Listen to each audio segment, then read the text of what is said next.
My name is Juana Perez. I learned about Jesus as a little girl. I had a lot of misconceptions of what it meant to be a Christian, and I thought that if I just follow certain rules, if I just follow a list of do's and don'ts, then I can earn my salvation. And of course, I failed, and I really struggled as a teenager and in my early 20s. And eventually, I thought that my sin is too great, that God can't forgive me anymore.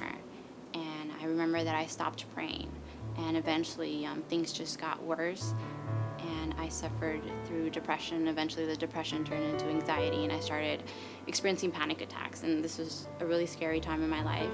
And I remember just asking myself, what was the purpose of life? Why was I created if I'm just going to live in pain? Thankfully, around this time, I started coming to the garden, and that's where I learned the truth about God, and I learned that God loved me, and it wasn't because I did something or didn't do something, but because he loved me, and that was freeing for me. And I remember one of my favorite stories is the parable of the prodigal son who leaves his father's house to find his own path. And of course, he doesn't find what he's looking for, and so he comes back to his father's house, and his father welcomes him with open arms. And that's a picture of Jesus, that no matter how far I think that I've gone, that I can always come back to him, and he will always welcome me with open arms.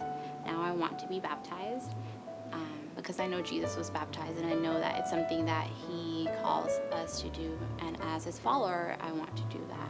And so I want to thank my family for loving me and supporting me, and just being strong and always believing in me.